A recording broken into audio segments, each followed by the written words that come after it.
call this meeting of the town board work session order at 6:30. We have a couple of items that I want to take care of, and then it's just going to be an open, 7:30. Then it's just going to be an open format. If there are any questions you have of us, we'll try to respond to them. I gave everyone a copy of the revised agenda. I believe there will be a couple items on it. First one is just a reminder, as always, Cumberland Head Fire Station Open House, June the 9th. I'm not sure which day of the week that is offhand. Saturday. Saturday. Yeah. And that's from 10 till 4. Pikes Cantonment. I'm not sure what might have been shared with you. I think I asked Deborah to give you the cover page of a letter from the Office of Parks, Recreation, and Historic Preservation. I had mentioned this before, but I thought you might find it interesting. At their meeting on June 14, they will be considering the request for designation of the cantonment, which you all know where it is, in the town as part of the National Historic Registry. That's very important. It's very important for the work we're doing with the Destination Master Plan. It's very important relative to the work to create the area, the Champlain Valley, specifically Plattsburgh, as a venue for those who are interested in history. It's a big deal. So anyway, more on coming on that. There is another archaeological dig this summer as well. You may not be aware. The other item that I had, which is relatively new, is a request for us to support funding for improvements at the Rock Apartments in Morrisonville. You don't have that, I don't think. What did she do? Okay, you have a draft resolution. Good. Well, I've got papers on copy. Good. I've got some copies of that. I'm guessing it looks like what you got is the same. No, it's not. We made some changes. What she might have given you is the draft they sent to us. So let's take this in place of the one that was sent to you. I've had some communications with Lisa Caseman, who is the director and coordinator of this project. I'm guessing you've got the essence of what they're looking for. They initially asked and sent a draft resolution. You might have gotten a copy of the first round of that. Looking for support in their effort to secure funding. I was a little concerned, number one, that we don't normally do a resolution to that effect. It normally is a letter on letterhead. So I queried a little farther and asked for more information. I believe you've probably got the majority, if not all of that. And you probably saw that Conifer is working on a number of similar projects in Oswego, Delaware, Washington, and Saratoga County as well.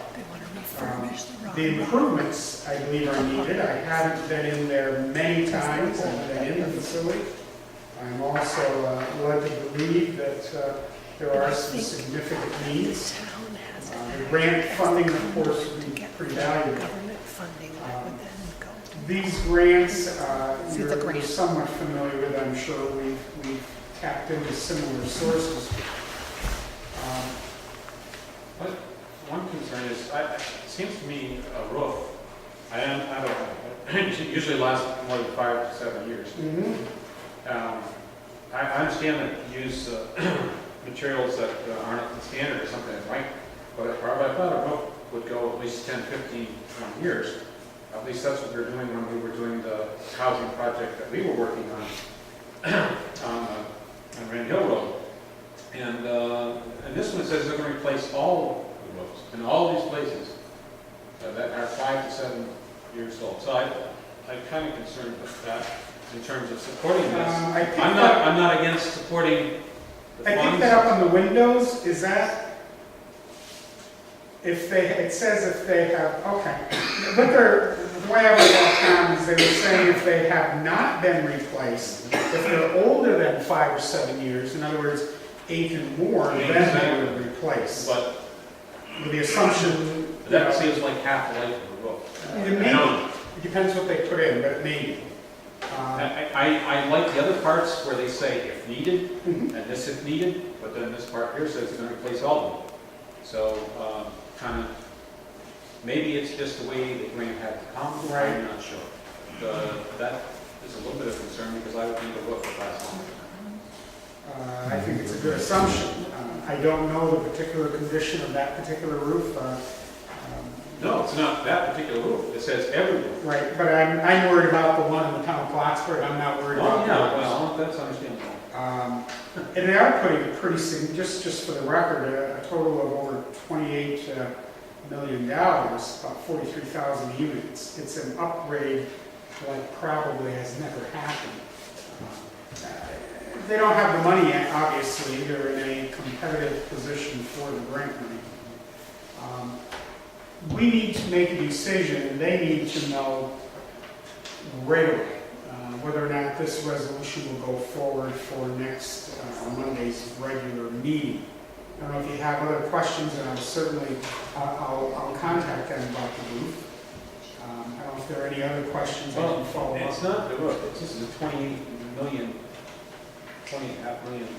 project, Mhm. and it's 246 units, so we're not talking, we've got, what, 2 or 4 in the county, in Clinton County, and obviously, we're concerned about the one in our town, but I was just looking at the thing as a whole, and for most of the things, they're replacing the windows, yes, they're replacing the energy efficient windows, okay, but the interior things, some of the things they say, they'll be updated and enhanced if needed, and not, everything. We're supporting, and I do support them doing down Plattsburgh. I know the condition of our local housing, but when it comes to, we're writing a letter in support of all nearly 30 million on.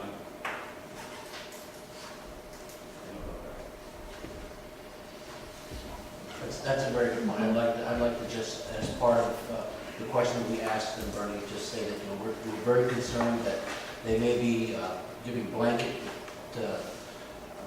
consideration to replace roofs that don't need to be replaced. Why would we want to support tearing off of a 7-year-old roof when there's still, that's not even half its life? So I think that's a good concern Tom has. Or 5. It's worth asking. Fine, I don't disagree. And I'm going to assume there'll be an appropriate answer. Otherwise, I have no problem with approving this. It's for all the right reasons. A lot of it is energy efficiency, with low-E glass, with cabinets, counter spaces being replaced, toilet accessories, low-flow devices. It makes a lot of sense. The only other thing I see, Bernie, is the Snowbelt Housing Company Incorporated they're going to do business with. I'm assuming they're the contractor. Mhm. They've got a lot of information about Conifer real estate development, very little about the contractor they plan on using. It'd be nice if we see a little bit more about what they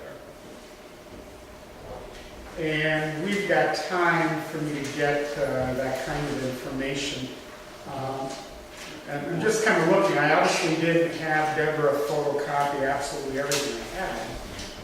Well, the number of units, Oswego, well, that's, they got 69 units. We have 48 units in Clinton County. And Delaware has, what, 52? It's just, I don't know. Washington 36, Saratoga 40. How are we supposed to know the condition? And we're talking that average of $43,000 per unit, not per building, per unit. Right, which is a significant improvement. It is. Yeah, that's all needed. I'm talking about 43,000. Something that I'm not sure of. But I need to know what more do you want, as specific as you can, so I can get it in the next 3-4 days. I want to know that, you know, what kind of siding do they have on that? Do they have vinyl siding already on some of them, or is it just going to focus vinyl siding on all of them? Do you want more specifics on the work for this property? Yeah, what's the dollar amount they're gonna spend here? I mean, I'm hearing from you my concerns. When we first talked back on the 21st, I wasn't even ready forward. I probably got more information because I had a lot of red flags go off. Yeah, 28 million, 30,000 is coming to Plattsburgh, nice try. No, it's according to, this is 43,000 per unit. Estimated cost. We've got, Estimated cost. the total project is an estimated cost of 28.5 million. Yeah. I'm just, you know, if we did the math, 24 units at $43,000. Yeah, but they could spend 26 million in Oswego and 200,000 in Plattsburgh and come up with the amount of money and then divide that by 4 by the number of units, you come out with 43,000. They could do that math pretty easy. Yeah, And who's running these low-income houses? And this is, now it's a construction service that's running. I mean, if we're supporting this and 26 of the 28 million are going to some other municipality somewhere else.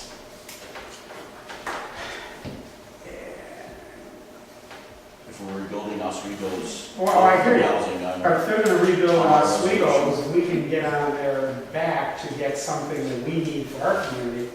That's not all about either, because nobody else came forward. You know, no, it does talk about. I don't think It talks compare. about, yeah, there's different areas, and Yep. I'll say the course is done. If they've I done certainly- this, I they certainly certainly say- know how I'm much saying- they plan on spending here. They have to know how much they plan on spending here to come up with that. Oh, I'm sure they do. That's the question. They have to know more specifics about what they're doing in each unit before they can ever compile, you know, even the number. One of the things that I had a little concern is that there's going to be some new ownership with this, and that's not necessarily a bad thing. You know, again, things change, the new ownership's going to come in, they're going to improve the units, they're going to make it a better place to live, that's all good stuff. My red flag, no one's mentioned, is we get this done, and the poor people living there, a year or 2 years later, suddenly find the rent has gone on because it's under new private hands. They now increase the value, and rent goes. And I haven't gotten a good response to What that. is the low income, you know, so I guess those are the questions which are raised, like, you know, Mhm. the objective looks good. Yeah, we don't want to look the gift horse, you know, the wrong way. What would also be helpful, I'm grabbing a number of notes. If you think of anything else, any more specific, that you can email to me, then I can compile that and I'll get in touch with them. It's just, if we're going to run this, bring this to the table Monday, we need a few answers. They also have indicated that they would have a representative from Conifer at our meeting on Monday.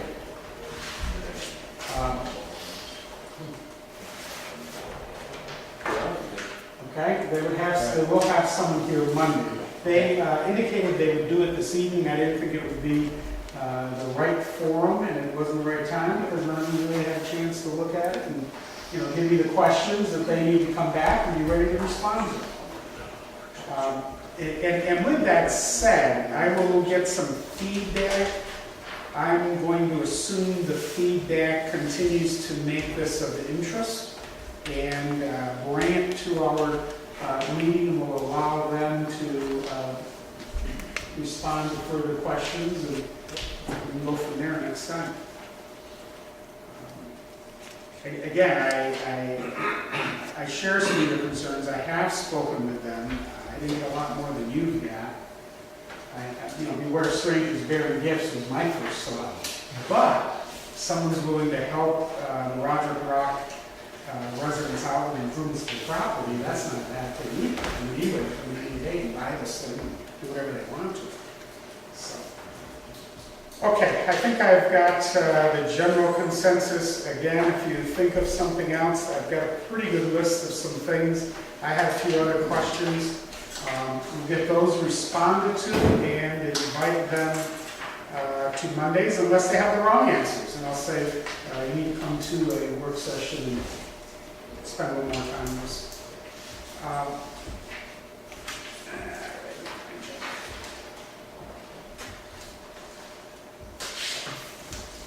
Okay, trying to follow the process here a little bit. You have minutes. Tom, it's good to have you back, so I wanted to look these minutes over for us.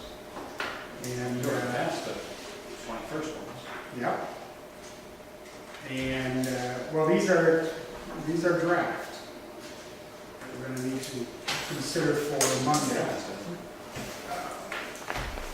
Now those. We had a resolution that was tabled. We should all have a copy of that. Yeah. I don't remember, did Deborah give you a photo of the picture? I don't know if anybody got down there to see the changes made. I went as well. Okay. And resolution 177 had fallen off the table, had been tabled rather, didn't fall off the table. Because there was a concern that a gate, an appropriate gate, something that was not a cable, be placed at the entrance, the back entrance. I did speak with Mr. Champagne. He had some thoughts and comments about that. He has responded. And probably the next best thing is to simply bring this back, and then we can discuss if you want further in the appropriate time. So Rick, resolution 177, junkyard license renewal 271 Ruder Street. Whereas the town clerk has received a renewal application and fees for the operation of a junkyard license business from Ed Champagne Jr., 271 Ruder Street. Whereas Steve Limehouse, code enforcement officer, has completed an inspection of said junkyard and recommended the application was not in compliance. Whereas in response to the code enforcement officer's previous inspection, the applicant has created a barrier of used tires as indicated in the attached photos, and would like the town board to make a recommendation for renewal of the junkyard license with consideration that the new barrier is sufficient and appropriate.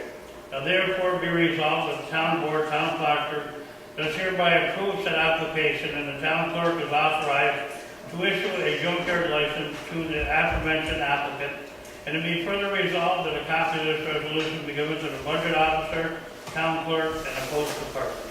Have a motion. So for the purpose of discussion, I'll move. Mr. Renda, second. Second. Mr. Lemoyne, discussion. As I stated before, I'm going to be voting against this because I don't believe that the use of what I would consider junk of one nature being substituted for junk of another nature constitutes a barrier that would be or should be acceptable. We wouldn't allow it anywhere else. I understand that the area that we're screening is in a non-traveled area. It's on a more or less private road, just leading to what is right now the city compost plant. There may be some development there later on, but there is none now. I don't think that we should differentiate between that road and Ruder Street, Route 3, or otherwise. I think that a barrier is a barrier, and if it's an approved barrier on Route 3, it should be an approved barrier on this drive as well. So I'm not going to be in favor of allowing Mr. Champagne to use old tires as a barrier. Has Mr. Limehouse re-inspected and said it was acceptable? He indicated to me that he had seen the snow fence that was put up. He didn't qualify an opinion on it. When you say snow fence, you're talking about the tires?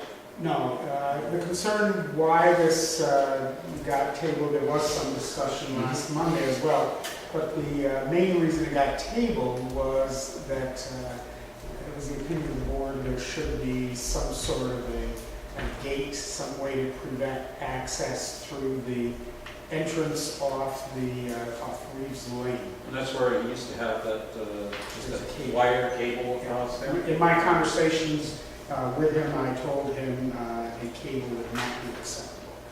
Apparently, he indicated, I don't recall, but he indicated that last year was acceptable as long as there were flags hanging from it. So- Well, see, correct me if I'm wrong, was his previous were barrels his previous, Large tanks, Barrier. storage tanks that yeah, were used. that's his previous barrier, Correct, and those are gone. correct, And now he's put tires there in place of it. correct.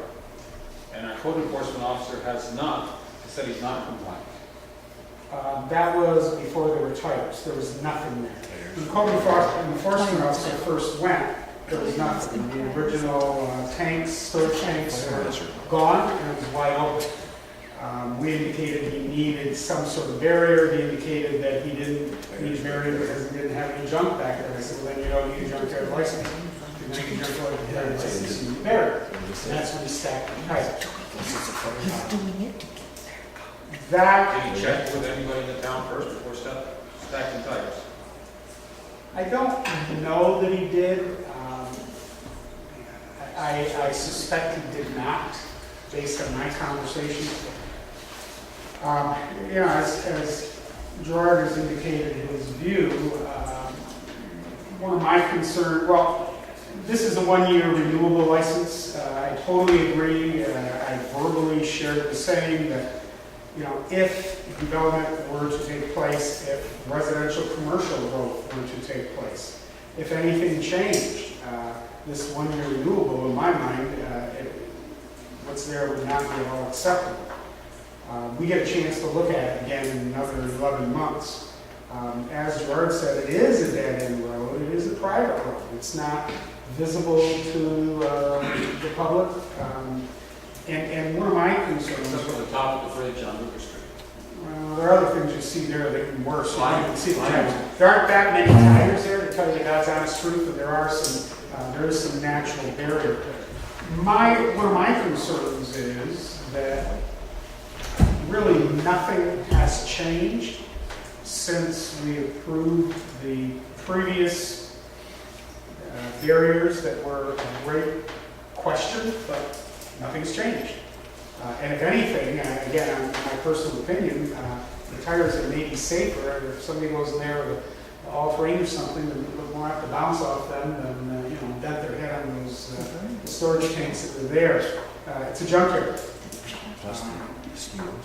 You know, There's one thing that has changed. There's a different motion. well, yeah, but the situation as it, and it was the board that made the decision, and we had the same codes officer last year. One of the things that I felt was really important in the resolution is when we talk about things being appropriate and under current circumstances. Appropriateness does change. Again, we've got to make a group decision, and I'm just going to share my view, that whether I like it or not, it's no worse than relevance. It has no more bearing on the community than it ever did. I think the days that are come, we may be by guessing that. I don't know if today's the day. I really feel the same way, Bernie. I mean, we've allowed the barrels to be there, or storage tanks, or the fuel tanks, whatever they were. I certainly don't like the look of the tires, but it is a dead-end road with a compost facility there. But ultimately, this town board has to make the decision, and because this is yearly, we get to make the decision yearly. If this was a 5-year license, this would come before us every 5 years. We get to make it every year because things change. I pulled up off the internet today a little bit of the statute for junkyards from the state of New York, and it says that before granting a license and certificate of approval of the approved location, the municipality must be assured that the junkyard is or will be surrounded by a fence at least 8 feet high that is placed no nearer than 50 feet away from any public highway. The fence must have a gate that is closed and locked when the junkyard is not supervised, and it must substantially screen the contents of the junkyard from the outside view. The statute allows the governing board, in its discretion, to vary the fencing requirements where topography or vegetation provide adequate screening. I don't think you can call junk adequate screening from a junkyard, and that's my problem. And we've kind of allowed it to go for a while, and we've really created this. But he's surrounding the junkyard with junk, which is exactly what we're trying to screen. And I think that's the problem. I think eventually we have to just say, you know what, you've danced around the thing long enough. Either put a fence up or you don't wind up with a junkyard license. It's that simple. We're not asking for 400 feet of fence here. We're asking for, I don't know, pick a number, probably 50 or 60 feet of fence. Which is We're not asking for an awful lot. nothing. Yeah. I mean, it's really, I would say it's really gonna be up there. But that's certainly my opinion. I do not have any approval from our code enforcement officer who has said that this is not acceptable, and therefore I'm going with code enforcement. And for clarity, Tom, when he said it was not acceptable, there was no barrier. That was prior to the tires. He brought the tires forward with, it being a board decision whether or not that was appropriate. Local code is a little less specific I think, than that, Paul, as it talks about a natural or man-made barrier, which is part of the problem. As you said, we dug ourselves into a reoccurring approval that isn't the best in the world. But the codes was, when he first went, there was nothing. But there's no reinspection and no approval. He has been out. He has been But out. there's no approval. He's It's not, up to the board. he's not going to approve it, Tom, because the ultimate approval authority comes from the town board. Well, his recommendation. He's not going to make a recommendation. It meets the code. I sat in his office for 30 minutes. He's not going to make a recommendation either way. He said it's a town board decision and the town board can decide.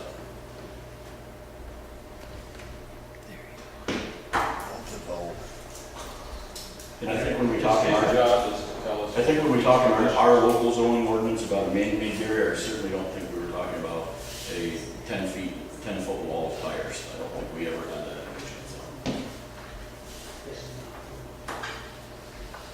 Any other discussion? Roll call. And I think it expires, current permit expires this week, to the best of my knowledge.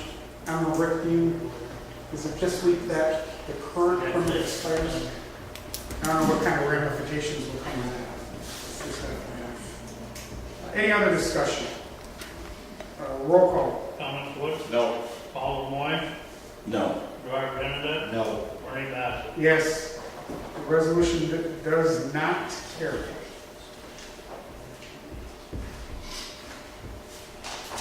We also have a resolution that I don't think you've seen yet.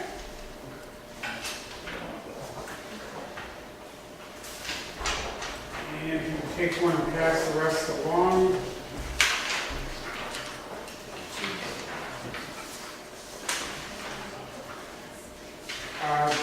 Jim, because this is dealing with litigation, although in a few moments it may not be pending, please advise as you see appropriate relative to discussion and or any need for executive session. But I think you can easily see what this is.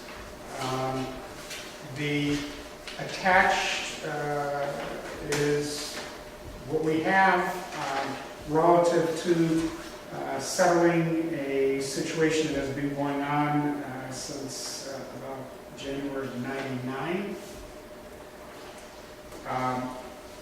The best thing, we need to move on this if this is going to be current based on the discussions and negotiations that I've transacted over the last few weeks.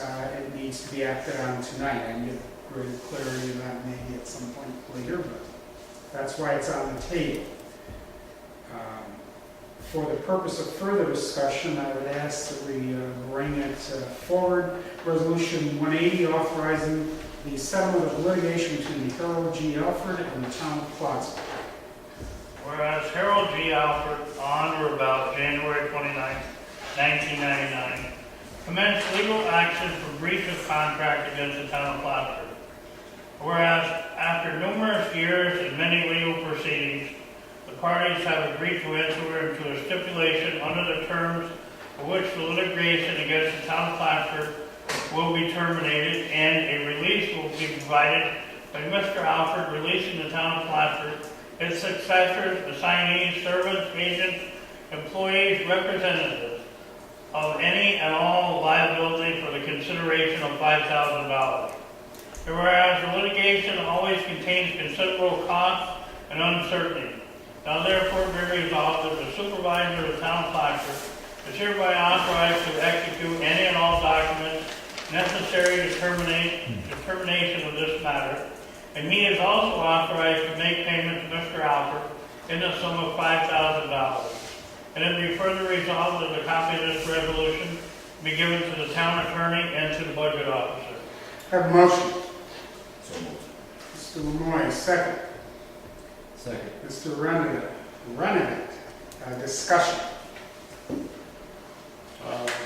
Take time. Mr. Coffey, does this take care of everything in the future? Any other things that have been? Well, it doesn't take, I mean, if, for example, he's hit with a town plow this winter, he would have the right to bring an action against it, but everything that's occurred in the past would be waived.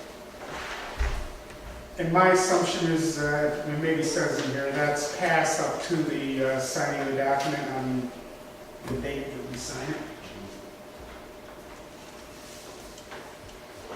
Tom, if your question was everything in the past, yeah, that's done. I mean, anything future anymore than. Up till now, Yeah, right? fine. When we pass the resolution, everything preceding, In the past, he cannot litigate. that is correct.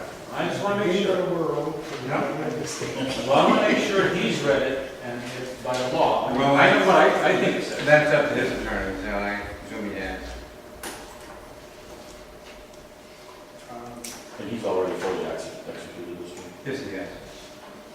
He's executed release, and I'm gonna I asked today for a stipulation to discontinue the action for file with the court. So you can't bring a suit against us for the survey. Is that correct? For the what, pardon? For the survey, how's it people?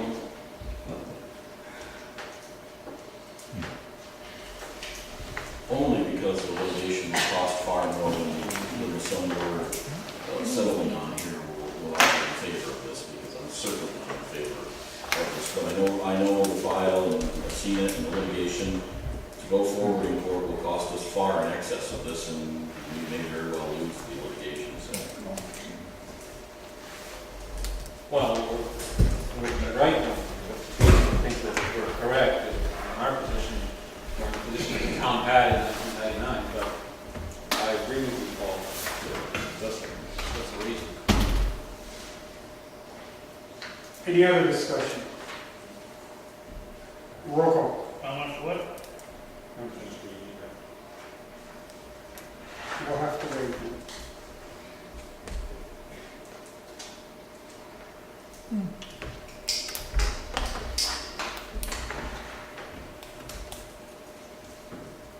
Yes. Paul Moy, Reluctantly, yes. Squire Rennick, Yes.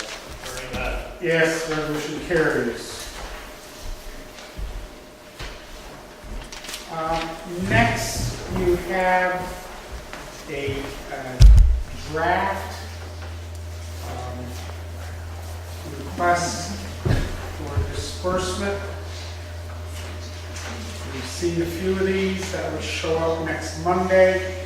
You also have a draft, which is the support of Robert Druck, making some positive assumptions, and that could fall apart. We will assume we'll see that with a representative from the company to answer any final questions before. Counselor, would you suggest that Monday, assuming we go forward to that point, we would have the representative from Conifer speak to the board during the phase of the meeting when individuals are asked to address, or when we bring it to the table during that discussion? I think your judgment on that is good, fine. No precedent? No, I don't think so, no, as long as it's transparent and everybody hears, so you're making a good judgment. Okay. I don't have anything else in the regular session. If anyone else has something to bring forward tonight? If not, here we are again. I think it's my seventh visit. Pleased to be here. Thank you all for getting out.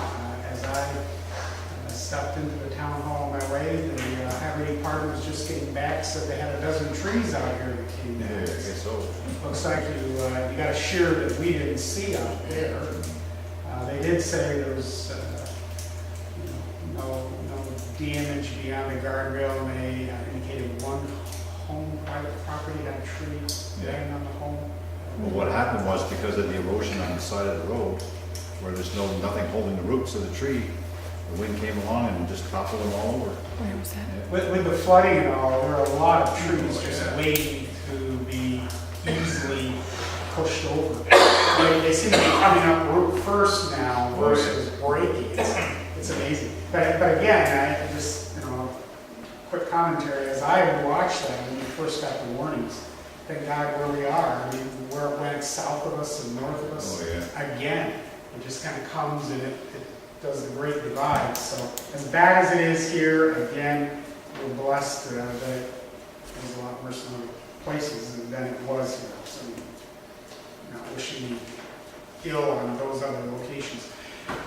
We're yours if there are any questions, any information you would like to give us. We have 8 ears here to listen. Just ask for. Yes, and for the record, if you give us your, thank you, Tom, give us your name and address. And, Gary Branstetter, 124 Algonquin Park Drive. I was just curious with the really mild, easy winter we had. Do you have any figures on what the town saved?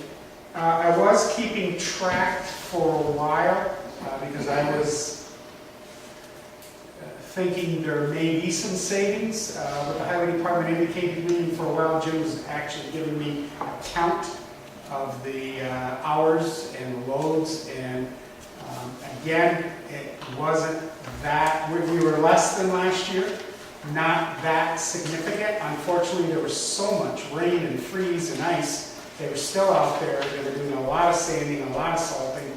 As you recall, I mean, there were days I kind of wondered, but you've got to do what you got to do for safety. And as Jim reminded me, it's too early to call because God knows what we'll get in the fall and in December to wrap this year's budget. We're below, nothing to write home about. You know me, Debbie Blake. I have a question about this Rod Rock thing. Is this one of those deals where the town acts as a conduit? It's not. We'll have nothing to do with it. What is this about? They just need a letter of support from the municipality. They need a resolution of support.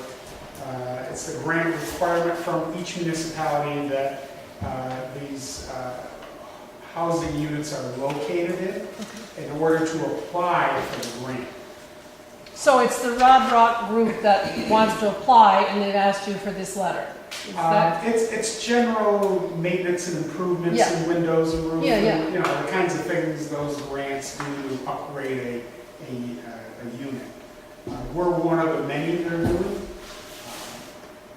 So why is the It municipality takes a involved? lot of. They just want a resolution of support as part of grant compliance. I see, okay. Whenever we do a grant, I always have a standard I send out to the senator and our assemblywoman and neighboring municipalities in the county, and it's just what It you. also enhances your chance of getting it. Well, without it, you won't get it. Yeah. So- No, I understand it, but there are some of those where you are the conduit to bring the money in and then it's funneled to the, Actually, that's a good question. I have not heard of any role, and I don't think I want a role. I haven't even thought of that. That was an assumption. It may have been a bad one. I add that to my list. sorry. Yeah. But you have done that before, and that's why. Well, I asked. different houses. But we apply for the grant. This is not our grant. Yeah. When it's our grant, we manage it. Yeah, different housing authorities, they have their own board, and each of them will do this. Now, some of them are managed by one person, and some by somebody else, so you would have to go I don't think so. whomever that is. And if they're doing, if they have owned or manage a number in the same area, in different parts of the state, they may go for a grant like this, try to get it. And also, that shows probably a better chance of getting a grant.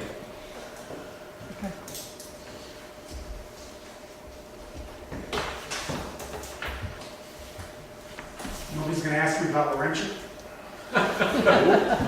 Where in the world? What about coal? What about I home like, goods? What about, you're being a little quiet. I like to give those updates. I think they're important. One of the dangers of it is I can tell you what I know today can change tomorrow. And unfortunately, that happens a lot. I think it's important for everyone, and maybe I'm wrong, I think it's important for you to know things are coming. That means tax base is growing, that means jobs are coming, that means money that churns in the community, and, you know, they go to the restaurants, they buy socks, and do whatever they do. Kohl's is still alive. Remember, Target took years. And that's huge because of where that would be and what might come with it. You'll see a couple of new things on the planning and codes and zoning agendas this month.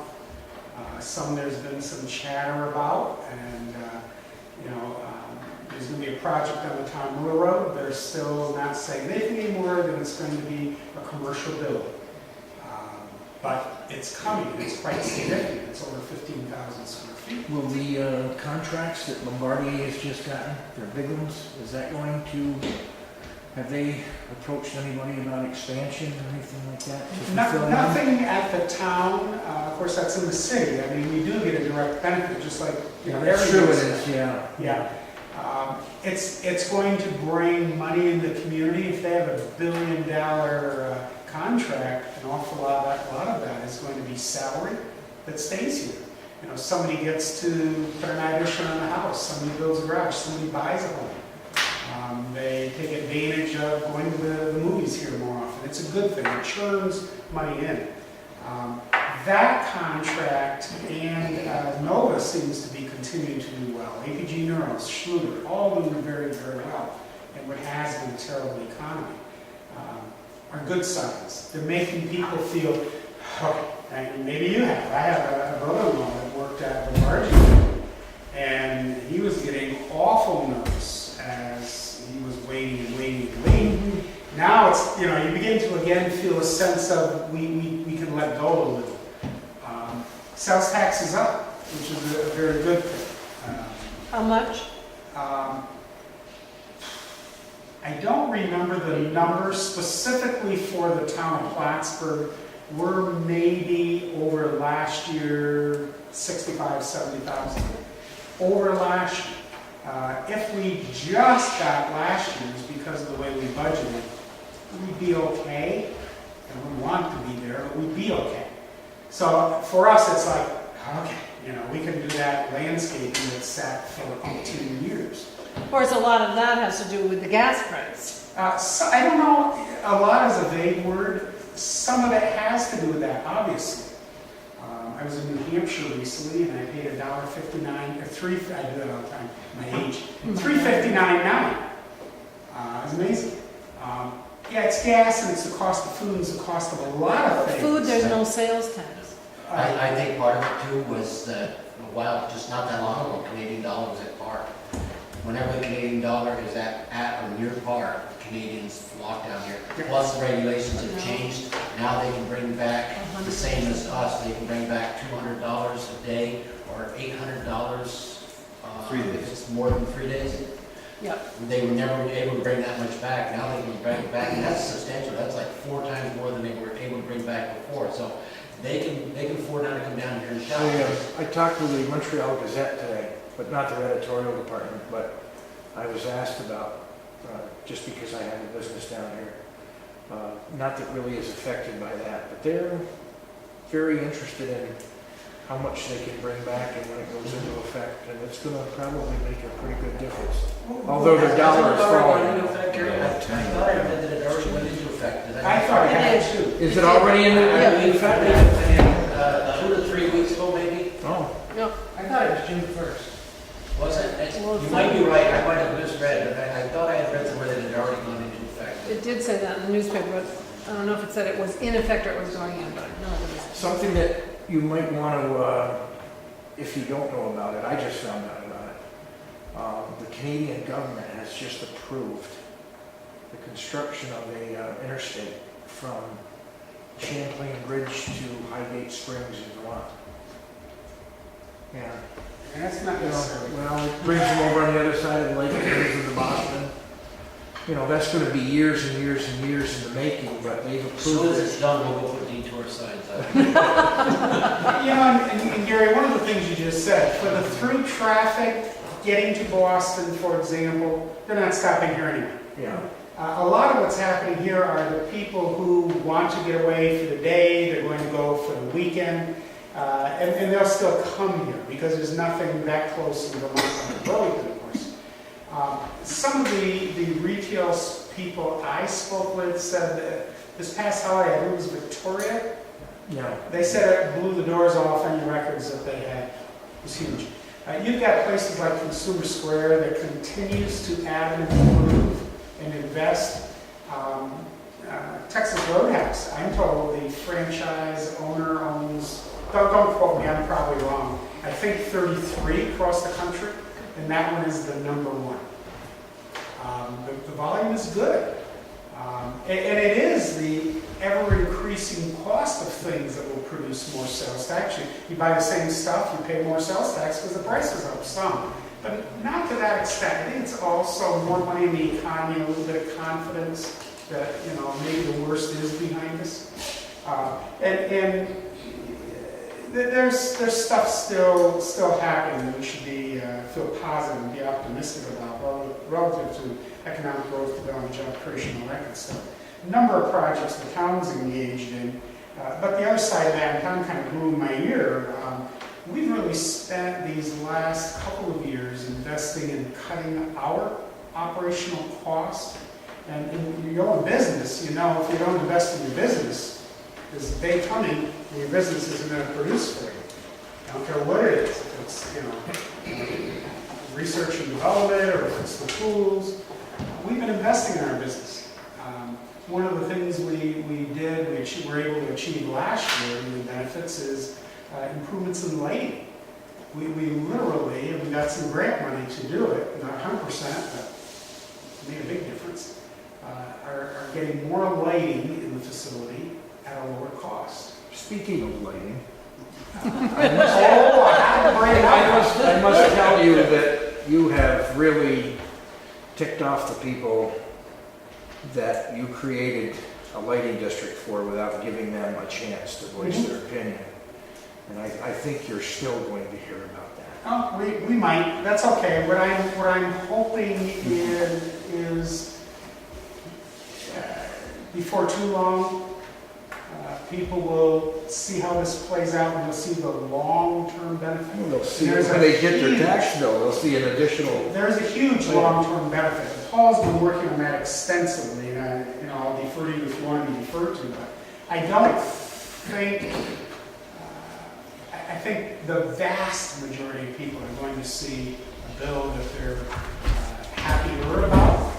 There might be a very, very small, we have that comment made to us at a session, you know, it's going to cost you $20 a year, but it's a big deal. There may be a very small lighting bill to some people who never saw one. It will control. If the numbers play out like we think, we're still in some negotiations with NYSEG. You will not only see fixed rates long-term, you should see declining rates and vastly improved service. And now you've got a street light out, a light on the corner, a light in front of your yard. You call us, we call NYSEG, and we hope we caught them at the right time. And you still pay the bill. Now you call us, we got to get out there and fix it. It's our light, our men, our responsibility. But the financial picture of that, I mean, like I said, Paul's, that's one of the babies he worked on a lot. Long term, I'll put my money on, you'll be satisfied before too long. I mean long term, 10 years. I mean long term, a couple of years, you're going to see some breakdown. I mean, not genuine. But I think it was the right thing. It's like a few things, consolidating the ambulance and so on. There's some stuff that's going to get out of control for some people. And we kind of look at the whole 48 square miles. And you don't want to hurt anybody to help somebody else, but there are some places where things are going to get out of control. We've done that. We've also finally, after the natural gas being out there, and I know that was a little bit of a hot topic out here as well. I got natural gas at my home. My neighbor across the road has fuel oil. I built in '98. The difference in what we've each paid for very similar homes, he could have bought a camp on the way. It's huge. The town is converted, and that will save us as well. My concern with that though is I don't care what they say, there's a safety factor there. In fact, on the news yesterday, and I just caught a bit of it, but they had a helicopter picture yesterday. Some people came home and there was nothing there. There was a foundation. They had a natural gas leak, something set it off, blew their house completely off the foundation, gone. I mean, it wasn't over 100 feet, it was just gone. And it caught fire to the house on each side. You know, no matter. Absolutely, you can't argue it. It does happen, absolutely. And there'll be a chimney fire, and a wood fire, and an oil fire, and we had a propane tank blow out here a year or two ago. Yeah. I don't know, you know. But if I'm gonna live, it is, I think, I mean, just personally, the savings. Well, if there's no problems, it's very efficient. financially beneficial. Bernie, I have never personally grieved my assessment. I've had no reason to.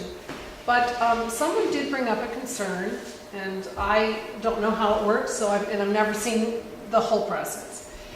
But someone brought up a concern that on grievance day, no, you can't make an appointment, and a lot of people go, and there's a lot of elderly people. Now, I don't know that to be the case. He did it by appointment this year. He did. That's the way it used to be. Okay. He did it by appointment. Yeah, because they were very concerned that elderly people had to wait and wait and wait and had to go up some stairs and da da da. Huge concern, absolutely. Good. You had It changed. You had appointments at 7:30 at night when you wouldn't normally be working if that's when the person could come in. So Well, he I did think have the it. letter that came, I don't remember, I think there was a letter that came when you got your increased assessment, and it just said that grievance day was yada yada, and I Mhm. don't remember that it said there was an appointment. Did you go? No. Okay. I thought you could make an appointment, but anyway, that's good, because someone did ask if I would bring Well, that up for my you. first couple of years there, it was like a holding tank, and the longer Yeah. people held, the more angry they got. Yeah, and, you know, for elderly, that is Oh, difficult. it's terrible. Yeah. Absolutely. Brian, to the best of my knowledge and what I observed, it was all by appointment correctly. That's good. I've done it in writing before. Is that still an option?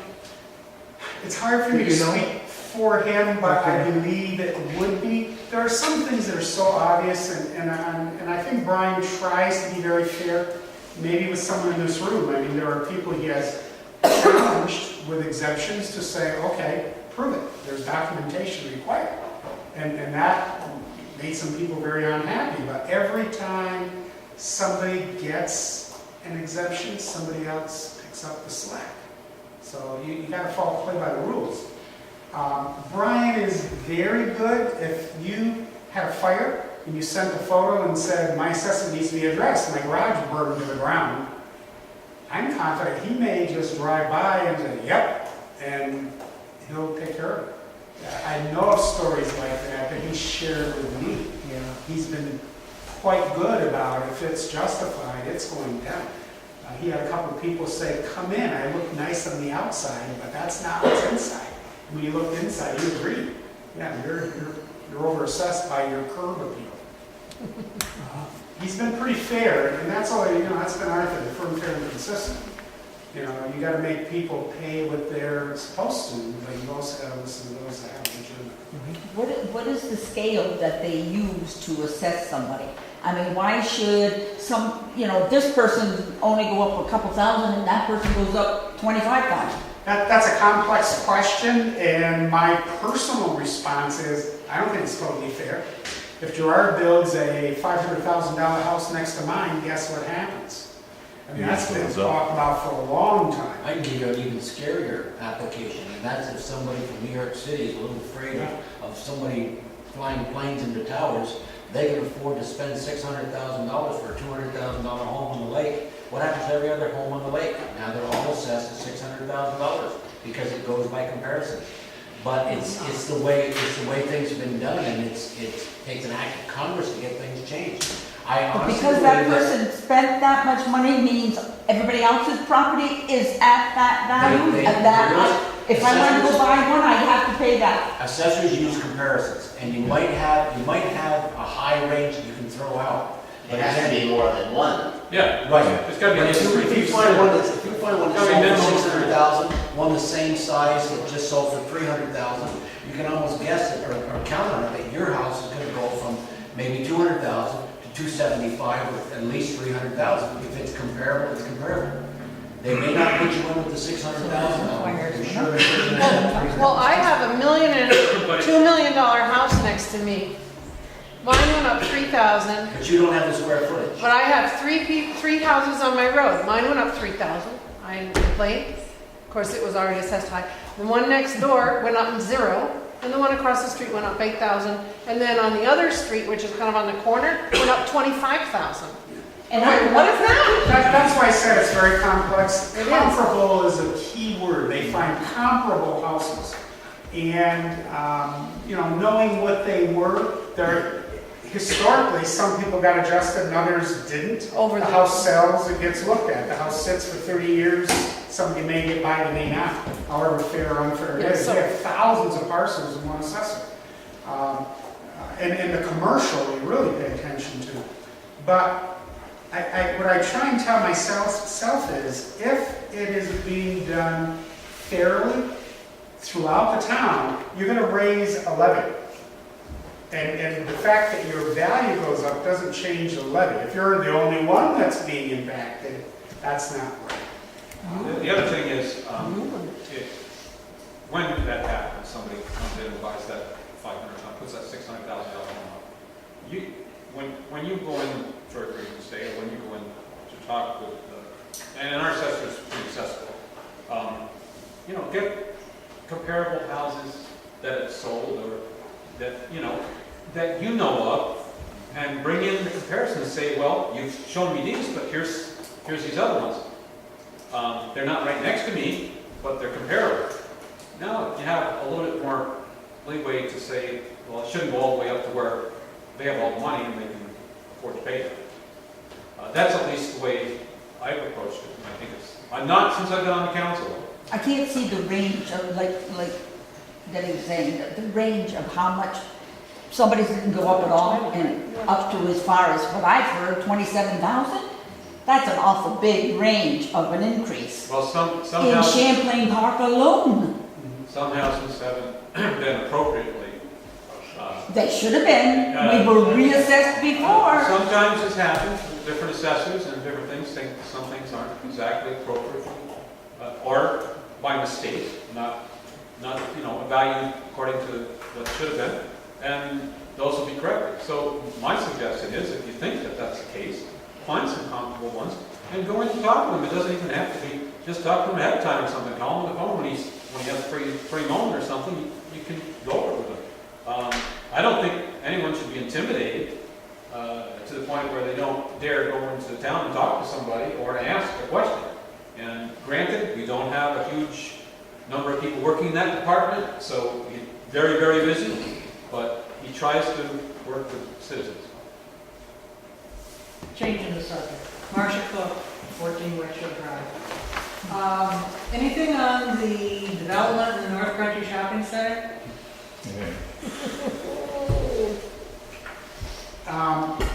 No. I had a conversation with Peter Edelman, who is the developer. He's responsible for the theater, 3 weeks ago. He talked about a number of things. He has not given up trying to get a grocery, hardware, a restaurant started there. He was less discouraged, I think, than I would be. He was sharing, some of his activity. There are businesses he's talked with, such as Kohl's, Texas Roadhouse, and others that have come. He has very good contacts. He's got a number of projects all over the country. They take a look, then they do a traffic count. And they all want to be right in the bullseye. And if they decide to come here, and I've met with a number of them, it's like, okay, this is a good market for us to come into, but we want to go where there are 30,000 cars a day, not where there will be 30,000 in the future. I want 30,000 up here anyway. That's been a son of a gun. And I'll tell you, as it continues to develop though, and you're seeing things happen on Tom Miller Road now, there's gonna be more this summer. It does begin to push out. I'm sure you're well aware of the conversation about the bay and doing a destination site concerning the history of the area, the War of 1812.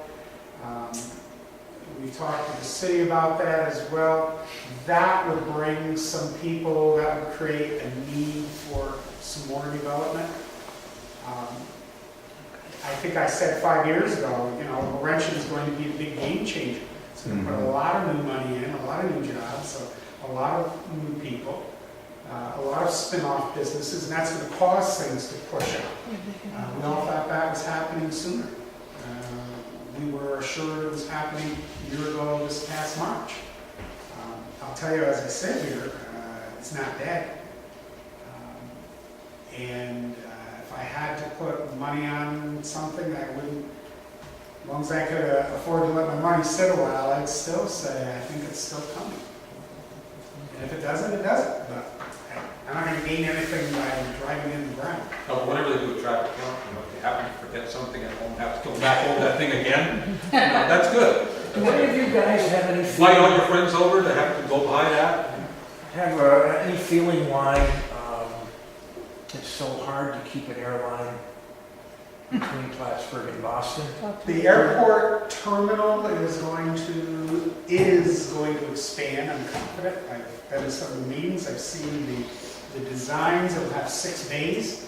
It's a little bit, you know, we hear they build it and they'll come. Yeah, right. The airline. But the airlines are subsidized by the federal government. The So one they're getting paid. Not all of them. No? Was US Air? This essential air service is a result of our being remote and so on and so forth, as I understand. What you and I think what you're saying that I want to see is JetBlue, Southwest. I want to see a couple major carriers come in here. We're not ready for that, but we're positioning. The statistics on the emplacements here, I met with the engineers that are doing the design. I mean, they said it was small closed version. We couldn't even plot it on. It was so rapid. It kind of defied logic for that size airport. That's good stuff. But to get a major carrier in, I mean, these destination flights do well. I assume you've flown them. I have. A couple of years ago, I went on one to Florida during spring break. I figured I'm going to see all my old education friends. There were 2 or 3 people from the North Country on the plane. The rest of us all, you know, French-speaking friends. That's not the same as a commercial carrier. Even if we got one to New York, it's going to be a shuttle, I think, to start. It will grow. There's not going to be a new terminal with 6 docks and still have the 1 flight to Boston. Well, I guess my question was, US Air is a major carrier. Why did they want to discontinue? That was just a shuttle service. It's a business. The subsidy when your plane isn't full wasn't worth it, given where they've got places to put planes. Yeah. You think the new one's going to stick around for a while? Depends, huh? Business. This is their first venture down into the 48 states, lower 48. They've been flying for 50, what did the guy say, 56 years out of Alaska. And if you go to their website, Boston and Plattsburgh are the only 2 cities right now that they fly to in the continental United States. So this is their toehold, if you will, into the lower 48 states. They would like to expand out because they'd like to grow their business. We would love to see them. I personally would love to see a flight from Plattsburgh to New York City. One of the questions that was asked him is, will you ever fly to New York City? He said the New York City airports are very competitive. It costs a lot for any airline to get the kind of gates that they need. So maybe they could fly from Plattsburgh to Newark. That's why the Plattsburgh to Boston has been so recognized and so acceptable, because it was affordable.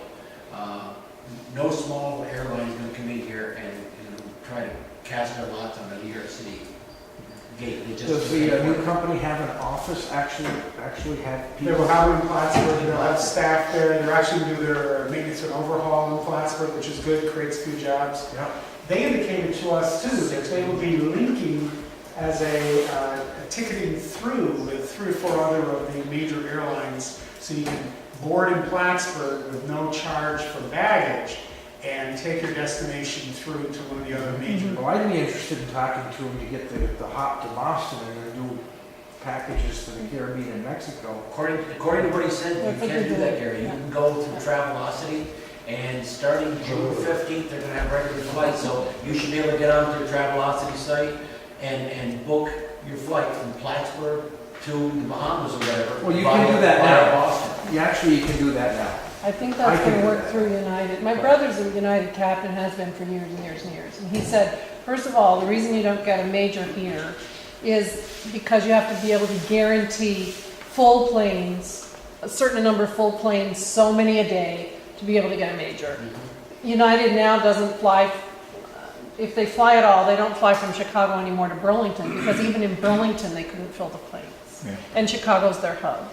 So, here, the chances of getting a major in, other than a commuter that is attached to a major, is relatively slim at this point. That's why we need to take what we've got and keep our fingers crossed that the Canadian, because upstate New York is just not going to feed a major airline. No. Canadian business is going to feed it. Let's hope that they don't tire of driving down here, flying out of Plattsburgh. But they don't have an office at the airport open yet, the company? As far as I know, it is. No, for booking, I don't No, think no, so. not for booking. Not for booking. Do they have, they have an office with the company representatives at the airport? That's my impression. Okay. I did read that you can hook with United through that, and that way you can go through. That's one of the, I think Delta and United are. Yeah, I don't to have something much curious. We've already got 4 planes here already. Yeah. So. Bernie, up here at the movie theater, that sign that they have out front seems to be a temporary sign, is it? He indicated to me that he hoped this summer he'd be putting a marquee up. He knows that's not his style and it's killing him. And the grass was, I don't know who's responsible for mowing the grass, but the grass is almost as high as the sign the last time I went by there. I didn't notice that. That was, a few weeks ago. Well, that's cute. Control what we can and ask forgiveness for what we can, yes. But they are moving the pile. The pile has been eaten away a bit and It's a found big a pile. place up the Northway for Phil, so that's a good thing. He again, he's not given, he hasn't given up on it or us. It's been tough, and I understand why.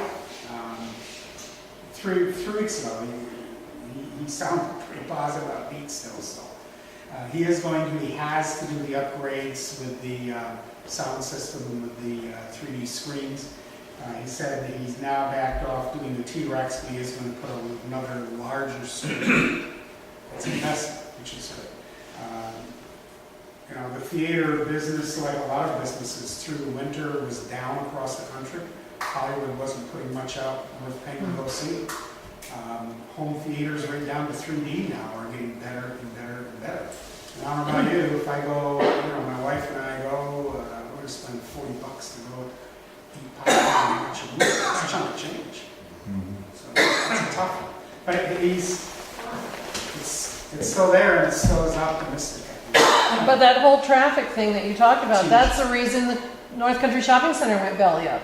Yeah. As soon as that Northway went in, boom, everybody went right by, and that was the end of that. And Jim can tell you, first person who can tell you, you want to be in the high traffic area if you got a business, right? You're absolutely right. Bernie, how's the code enforcement doing on the people not mowing their lawns and stuff like that? Has he been in Champlain Park yet? Because I walk the park every morning, and you've got lawns that are 3 foot of grass. They have it, they've been out there, they're starting the process. In the last conversation I had, they said, remember, because it's easier for me to just get it done, guys, because you gotta do it. It does take months. Yeah. By the time you go through an ownership and all the notices, but they've been out there. Yeah. Bring the haying machines in and. Is it empty houses or occupied? No, it's occupied just houses. Lazy people. Come And on, what Lisa, about- mow your lawn. And what about the noise ordinance? Somebody asked me this morning about what can be done about the noise ordinance, and I said, as far as I know, we don't have any enforcement. Passed it. I know that, but no enforcement, if I'm correct, right? Summons can be written. I've had this conversation a frustrating number of times with law enforcement. New York State Police finally got to the point they said, we're not doing it. If you have a particular problem, a particular need, you call me and we'll take care of it. That's great. I've had some conversations with Sheriff Favreau, and we need to take some more formal action with them to formally do it. It becomes, and I can understand it, it's the kind of thing where they literally would have to put bodies on because there are going to be a number of calls every day from somebody's neighbor who won't let them sleep or they're mad at them. We did the right thing after being told a number of times by law enforcement they couldn't do anything because there wasn't a law. We not only made a law, we made a law with their input and their counsel. We did the right thing.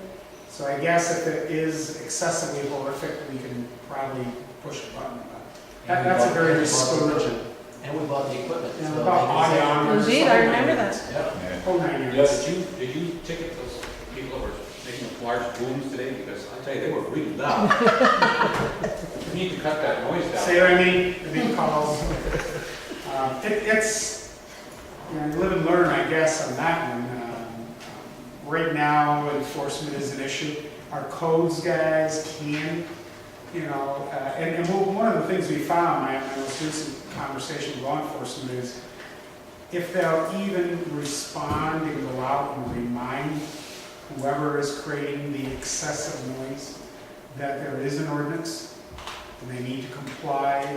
Most often we get some results, the short term often. We do get results because people don't want to end up in court and paying the fines. On the other hand, I understand it can be very dangerous as well. Well, depending on I what told the our noise is. codes guys, and I've told anybody who will call me, don't call us at 2 o'clock in the morning and say there's a wild party and all kinds of noise and stereos and running cars, because our guys aren't going out. Yeah. They're the wrong people, they're going to get hurt. I mean, I don't understand why law enforcement doesn't respond to that, because they're going to get more action than noise. They do it in the city, they fine them $250 for noise. Yep. And what did the sheriff say? They've been supportive, they've been responding well, and, I've told anybody who calls me, don't call state police, don't call 911, call the Clinton County Sheriff's Department. And they have been quite good to go by and say, hey, enough's enough. Pat, who was enforcing it in the city? You're talking about the city of Plattsburgh, Yeah, right? City police. Because a friend of mine lives on Smith Street, and it was a house that was demolished, but Michael Drew, who used to be a counselor out there, Yep. is building a new house. He starts construction at 6 o'clock in the morning. And when my friend went over to ask him about it, he said, there's no ordinance. Oh, yeah, there is.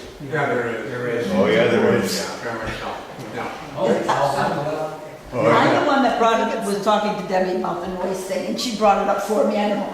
But what I was wondering about is barking dogs. And I've been told by the dog warden that if the dog is inside the house, Can't do nothing there's about not a darn thing that he can do about it. And we listened to one little barking dog in our brand new house that's out there in Champlain Park. All morning, it. All morning long. inside the house. Yip, yip, Yip, yip, yip, yip. yip. So I said, there is a noise warden. Got a pistol permit. Yeah, right. That's true. I got Just one. don't use a rifle on the head. No, you use a pistol. I got my pistol permit. I mean, if I can't, If they said that, it's probably right, he's really quite good, but I thought you were gonna say is I called and reported and he didn't do anything. The problem is, he's gotta go out and hear it. It's like a trooper giving you a speeding ticket for a car that you said went fast. And, I mean, you know what happens, he goes out, and guess what, he doesn't hear anything. So you have to be persistent. The other thing we find that happens, although he's been in court a lot lately, people get angry with the neighbor, but when it gets down to you have to file a complaint, you're going to have to go into court with me. Well, I'm gonna talk to him first, because I haven't talked to him yet. If he says, because it's in the house, I mean, he's really very good with the law. If you haven't talked with him, talk with him. We were, 2 years ago, he told us that couldn't do anything about it. They had 2 dogs on another street, inside a garage, closed up in the garage in 90-degree weather. But that's different. That he might Yeah, be. but- No, he said he couldn't, they're inside the building and he couldn't do a thing about it. car. They had And they fa- bark. And they were in cages for all day, and they had fans on them, and there was water in Oh, there. that's a different incident. And he said, but as long as they got water, they're, Yeah. he said, What might not be acceptable to you and I, that's minimally acceptable. but I told the lady, I said, the next one I'm calling is the state police, and they're gonna come out here, next thing you know, the dogs are gone. It sounds like you've tried to deal with common sense. It Yeah. doesn't work easily, does it? Yeah. Some people don't have the common sense. Anytime. They have about 5 dogs, so they. You probably saw we did a lot of road work last year. We really took advantage of the low rates and we're getting real panicky that we suspect rates are gonna go through the ceiling. And there's some reasons for that. And I feel pretty good about that. That's important. We also, Highway told me today they've officially now finished the work out here with the FEMA work, shoring up the firehouse, and there's another one. Down in the corner about, down there. Yeah. By That the works curb. out. So that's a good thing. We have one project left and we're done with FEMA. FEMA worked well for us. We still have some money out there, but they worked well. Have they started Buck's Corners? The culvert is ordered, we're waiting for it to be delivered, could be this week. Good. So that's all hands on deck as soon as the culvert comes. Everything's ready, permits in place and ready to go. Okay, well, we appreciate you coming out, and you know where we are, if you should. Thank you.